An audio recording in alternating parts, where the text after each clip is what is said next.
وَلَا تُفْسِدُوا فِي الْأَرْضِ بَعْدَ إِصْلَاحِهَا، اور مت فساد پھیلاؤ زمین میں اصلاح کے بعد.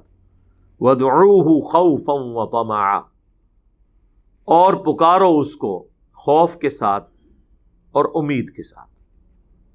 اب دیکھ لیں، جب اللہ تعالیٰ خود کہہ رہا ہے کہ مجھے خوف اور امید کے ساتھ پکارو، تو خوف اور امید کی جتنی شکلیں ہیں وہ ساری اڈاپٹ کرنا عین دین ہے. یہ کہنا کہ جہنم کا خوف اور جنت کی طمع نہیں ہونی چاہیے، یہ بات بالکل غلط ہے. اس کو توحید بنا کے پیش کرنا بالکل غلط ہے. مولا علی علیہ السلام کی طرف اس طرح کا قول منسوب کیا جاتا ہے، بالکل غلط ہے. مولا علی کی کہیں تعلیمات نہیں ہے کہ آپ اس قسم کا خود ساختہ دین لوگوں کو بنا کے بتائیں کہ میں صرف اللہ کے لیے اس کی عبادت کرتا ہوں، نہ تو میں جنت کی لالچ رکھتا ہوں نہ جہنم کا خوف. بھئی جنت کی لالچ کس نے دی؟ اللہ نے. جہنم کا خوف کس نے دلایا؟ جب اللہ دلا رہا ہے تو پھر میں اللہ کو یہ کیسے کہہ سکتا ہوں کہ مجھے تیری جنت کی کوئی لالچ نہیں؟ میرے سے زیادہ تو پھر اللہ تعالیٰ کی نعمتوں کی بے قدری کرنے والا کوئی نہیں ہوگا، اور مجھ سے زیادہ کوئی بے فکرہ نہیں ہوگا اگر میں کہوں کہ مجھے تیرے جہنم کا ڈر نہیں ہے. نہیں، اللہ تعالیٰ فرما رہا ہے پکارو اپنے رب کو خوف اور طمع کے ساتھ.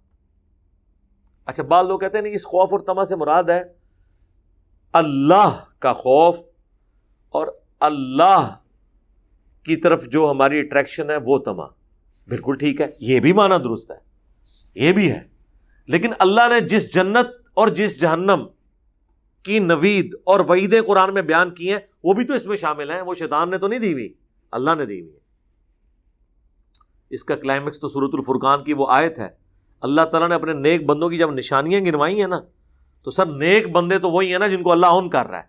ایک تو آپ کے بنائے ہوئے ہیں، رابعہ بصریہ، ایک ہاتھ میں پانی کا لوٹا ایک ہاتھ میں آگ، کہ پانی سے جہنم کو بجھا دوں گی اور آگ سے جہنم کو، جنت کو آگ لگا دوں گی، نعوذ باللہ. یہ تو کہانی ہے، مزے لیتے رہے. اور ایک وہ ہے جو اللہ تبارک و تعالیٰ آپ کو سکھا رہا ہے. تو اللہ نے نیک بندوں کی نشانی بتائی ہے سورۃ الفرقان میں. ربنا اصرف عنا عذاب جہنم ان عذابها کان غراما. میرے نیک بندے مجھ سے دعا کس طرح کرتے ہیں؟ اے رب ہمارے ہم سے جہنم کا عذاب پھیر دے. بے شک جہنم کا عذاب یہ ہمارے گلے کا پھندا بن چکا ہے، ہر وقت لٹکتی تلوار ہے ہم پہ، اے اللہ ہم سے دور کر. اللہ اپنے نیک بندوں کی نشانی یہ بیان کر رہا ہے کہ وہ مجھ سے کہتے ہیں کہ بچا لے ہمیں آگ سے. یہ کہتے ہیں نیک بندے وہ ہیں جو کہتے ہیں ہم جنت کو آگ لگا دیں گے اور جہنم کو بجھا دیں گے تاکہ صرف جہنم کو بجھا دیں گے تاکہ صرف لوگ اللہ کے لیے اس کی عبادت کریں. یہ بات ہوتی تو رابعہ بصریہ تو آپ کی یہ کہہ رہی ہیں، اور ہمارے ربیہ یہ کہہ رہے ہیں. جو صحیح مسلم میں حدیث ہے، ایک صحابی تھے ربیہ جو نبی علیہ السلام کو وضو کرواتے تھے. سمندر رحمت جوش میں آیا، آپ نے فرمایا سل ربیہ، مانگ ربیہ کیا مانگتا ہے. ان کا یا رسول اللہ جنت میں آپ کا پڑوس. تیاری کر کے بیٹھے ہوئے تھے. حضور نے کہا کچھ اور مانگ لے. ان کا نہیں یا رسول اللہ بس اتنا ہی. بس کیا، اس کے بعد کیا چیز رہ گئی ہے؟ اس سے بعد ایک ہی چیز رہ گئی ہے کہ یا اللہ پیغمبر بنا دے، اور وہ ہے وہابی. اس کے بعد اگر کوئی دعا دنیا میں سب سے بڑی مانگی جا سکتی ہے نا کہ پیغمبر نہیں بنا سکتا، تو پیغمبروں کہ امام کا پڑوس مل جائے، نبی علیہ السلام کا. اللہم اجعلنا منہ. تو حضور نے فرمایا پھر کثرت سجود سے میری مدد کر. یعنی میں دعا کروں گا لیکن تو بھی تھوڑا گڑ تو بھی ڈالنا، میٹھا ہو، تو بھی محنت کر. میری دعا تیرے لیے کیٹالسٹ کا کام کرے گی.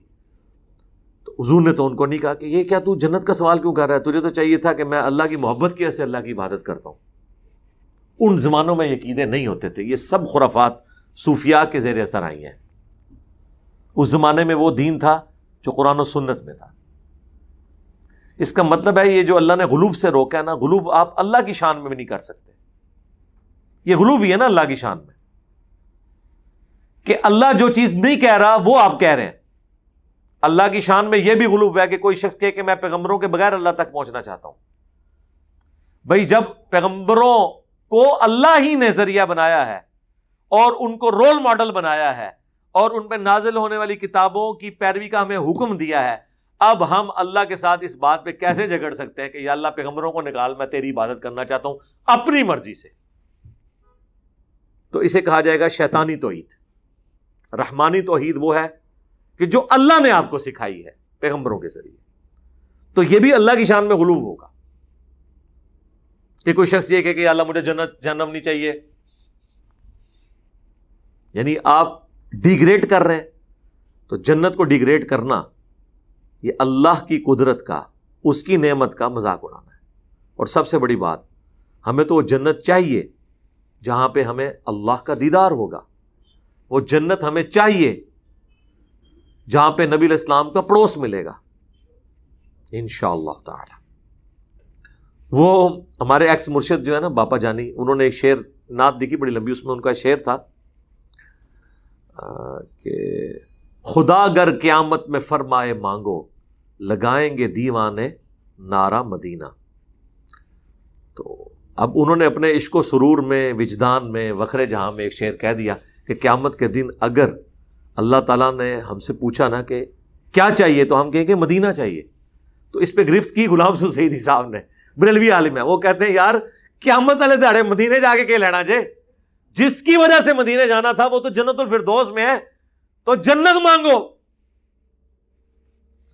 عقل کام ہی نہیں کرتی لوگوں کی.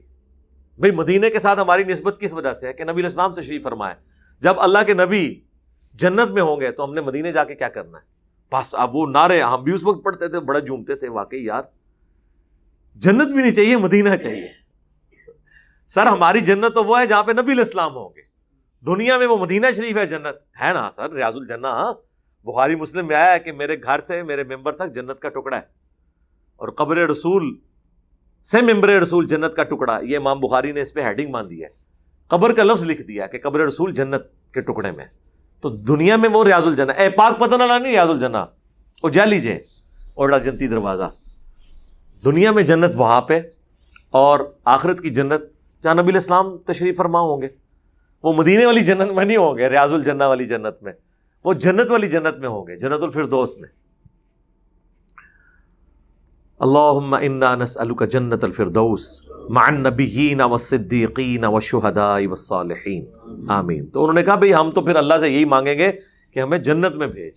تو اس طرح کے جذباتی جملے کہنے کو تو بڑے اچھے لگتے ہیں، اور وہ آپ کو پتا ہے وہ جو لوگ صوفیاء بیٹھے ہوتے ہیں وہ ایسے ایسے کانپ رہے ہوتے ہیں اور ایسے محظوظ ہو رہے ہوتے ہیں، کوئی رو رہے ہوتے ہیں، ایویں کہانیوں دے ہوتے ہیں.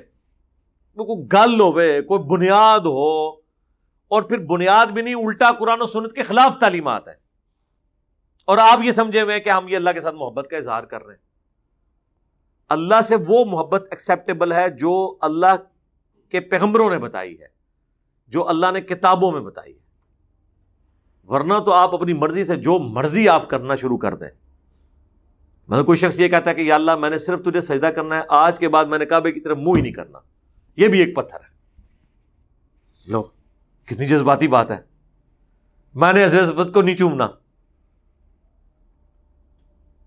اب یہ جذباتی جملے تو ٹھیک ہیں، کیا شریعت میں بھی ٹھیک ہے؟ یہ میں آپ کو مثالیں دے رہا ہوں کہ جو یہ صوفیاء کی طرف منسوب کرتے ہیں کہ انہوں نے واہ واہ کیا معرفت کی بات کی، اس تو وڈی چولا میں مار سکنا اللہ فضل نال، تو اڈی تو زیادہ عقل ہے میرے کہ میں اس تو وڈی چول مار لواں، لیکن اسے نکلے گا کہ کچھ بھی نہیں سوائے خلاف شریعت ہونے کے، جس کو یہ معرفت کی باتیں کہہ رہے ہوتے ہیں. یہ بہت بڑی جرت ہے کہ آپ دین میں خود سے اس طرح کی چیزیں داخل کرتے ہیں، پھر اسے معرفت کی باتیں کہتے ہیں، پھر اسے کہتے ہیں یہ محبت کا اظہار ہے. آپ کو سمجھ نہیں آیا، آپ اس طرح مذاق نہ اڑائیں، مذاق تو آپ خود اڑوا رہے ہیں. دین وہ ہوگا جو کتابوں میں لکھا ہوا ہے، جو علم کی بنیاد پہ ہوگا. جذبات تو ہر شخص کے ڈیفرنٹ ہے. تو اللہ تعالیٰ ہمارا ہے کہ ہمارے نیک بندے وہ ہیں جو خوف اور طمع کے ساتھ ہمیں پکارتے ہیں. ان رحمت اللہ قریب من المحسنین، بے شک اللہ کی رحمت تو نیکوکاروں کے بہت قریب ہے. کتنی امپورٹنٹ بات ہے. اللہ نے کہا یہ یہاں تو ہونا چاہیے تھا کہ اللہ کی رحمت جو ہے وہ اللہ تعالیٰ کو پکارنے والوں کے لیے ہے، اللہ تعالیٰ کی رحمت جو ہے وہ اللہ کو ماننے والوں کے لیے ہے. لیکن اللہ نے وہم نکال دیا ہے، اللہ کی رحمت ہے محسنین کے لیے. محسن کون؟ جو نیک کام کرے. صرف اپنے جذبات کا اظہار کر لینے سے آپ کو رحمت نہیں مل جانی، ان کو ملے گی جو اعمال بھی کریں گے.